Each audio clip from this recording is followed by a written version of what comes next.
আমার যে কারণে ভালো লাগছে সেটা হলো ভাই, আপনি এমন একটা কাজ করছেন ভাই, আপনার স্যালুট।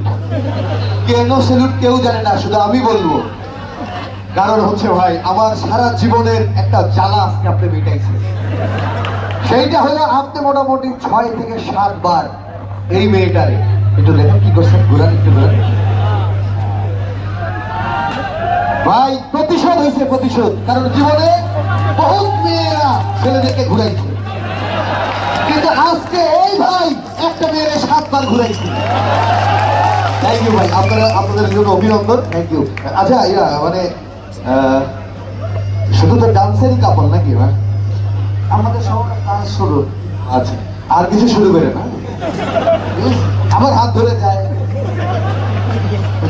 হাত ছাড়তেছে না। জাদু পিছনে হচ্ছে। ভালো লাগছে না আপনাদের ভাই? তবে ভাই প্রতিশোধ তো হয়েছে জীবনে, যে মেয়েরা আমাদের ঘুরেছে, কিন্তু আজকে আপনারা জানি না আমাকে হিংসা করবে কিনা।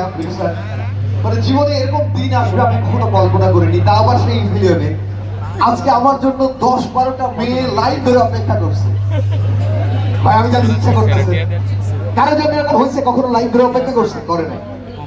মানে এটা বলবো আমি হইনি, আসলে গর্ব করে না স্যার, আসলে কপাল কখন কার হয়ে যায়। 10-12টা মেয়েকে আমার জন্য লাইন, আমার কি যে ভালো লাগছে কিছু না। আমি জাস্ট ভুল করে লেডিস ওয়াশরুমে ঢুকছিলাম, ওরা এই জন্য লাইন লাগছে ভাই। যেভাবে হোক এক না একভাবে যদি পূরণ হয় ভাই, সেটাই ভালো লাগার নাকি?